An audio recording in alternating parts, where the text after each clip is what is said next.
दोस्तों नमस्कार। आज हम बात करेंगे लाला रामदेव की, जिसे दुनिया योग गुरु बाबा रामदेव के नाम से जानती है। हम बाबा रामदेव को लाला रामदेव क्यों कह रहे हैं, आज हम इसी मसले पर आपसे चर्चा करेंगे और बताएंगे आपको कि हम बाबा रामदेव को लाला रामदेव किस आधार पर कह रहे हैं। इन दिनों लाला रामदेव विवादों में है और उस विवाद के पीछे की वजह है कोरोना की जो उन्होंने दवा बनाई है, यानी कोरोना की जो किट बनाई है, जिसे कोरोनिल के नाम से पेश किया गया था। हालांकि आयुष मंत्रालय ने उस पर अभी रोक लगा दी है और उसके प्रचार प्रसार पर भी पाबंदी है। लेकिन कोरोनिल को लेकर राजस्थान में यानी जयपुर में एफआईआर दर्ज हुई है। बाबा रामदेव और निम्स के अध्यक्ष डॉक्टर बलबीर सिंह तोमर,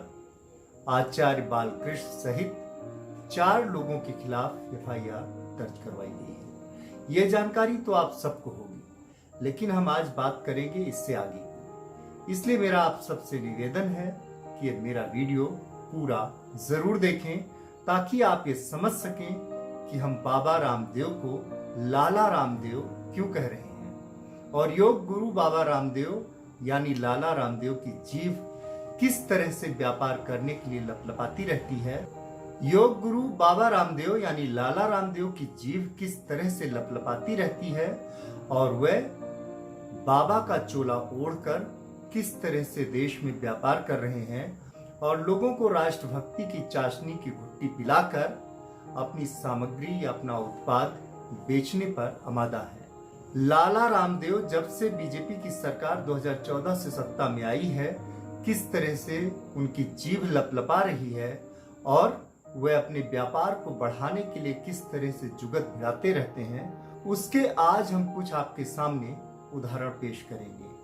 सबसे पहले बात करते हैं कि लाला रामदेव ने नमामि गंगे के तहत घाटों का किस तरह से ठेका लिया, यानी घाटों को गोद लिया। हालांकि सरकार ने यहाँ थोड़ी मानवीयता दिखाई और घाटों का जो जिम्मा दिया गया वो लाला रामदेव के साथ ही दूसरी गैर सरकारी संस्थाओं को भी दिया गया, जिसमें दूसरी संस्थाओं की भी भागीदारी है। ये तो रही नंबर 1 बात। दूसरी बड़ी बात आप लोगों को बता देते हैं खादी ग्रामोद्योग के बारे में। खादी ग्रामोद्योग के बारे में तो आप सबने सुना होगा और शायद ही कोई ऐसा घर हो जिस घर में खादी का कोई न कोई व्यक्ति कपड़ा न पहनता हो।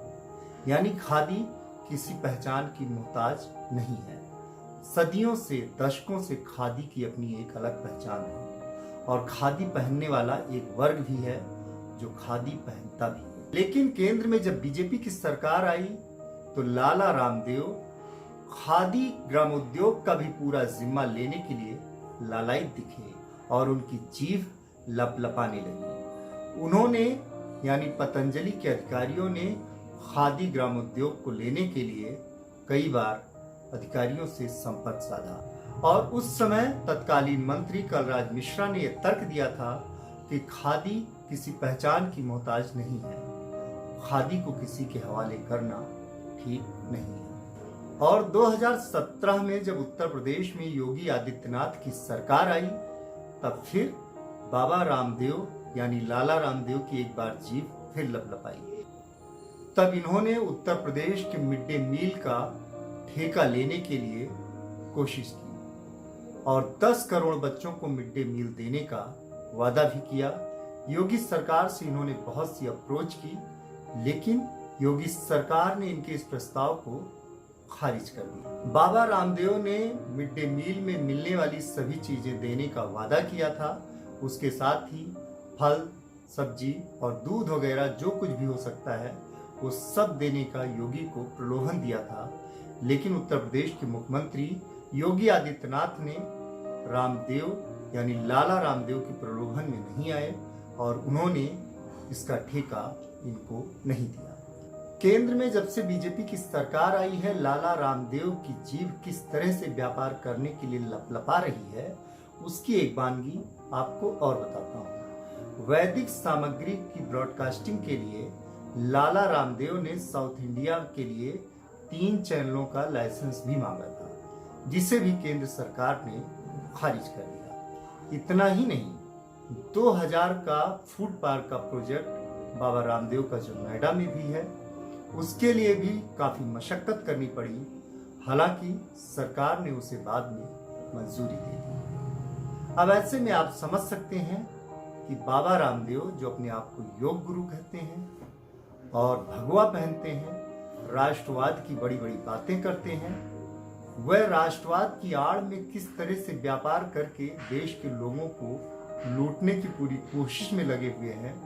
और जहां भी सरकारें हैं बीजेपी की खास तौर पर, वहां वह अपने व्यापार का प्रचार प्रसार करने की कोई कोशिश नहीं छोड़ रहे हैं। लेकिन बहुत सी सरकारें लाला रामदेव के प्रस्ताव को ठुकरा दे रही हैं और कुछ प्रस्ताव माने भी जा रहे हैं। लेकिन जितनी चीजें हमने आपको गिनाई, हो सकता है आने वाले भविष्य में ये सब चीजें बाबा रामदेव के हवाले हो जाए। इसलिए मैं आपसे सिर्फ इतना ही कहना चाहता हूं कि बाबा रामदेव यानी लाला रामदेव के जो प्रोडक्ट अच्छे हों, आप बेशक उसका इस्तेमाल करिए, किसी की भी सामग्री का इस्तेमाल करिए। इस देश में बहुत सारे व्यापारी हैं, उसमें कोई भी बुराई नहीं है, कोई हर्ज नहीं है। लेकिन बाबा रामदेव जिस तरह से राष्ट्रभक्ति की आड़ में राष्ट्रभक्ति की चाशनी पिरो करके पिला करके लोगों को उसके झांसे में लेकर अपना व्यापार कर रहे हैं, ये हरगिज सही नहीं है, ये कतई सही नहीं है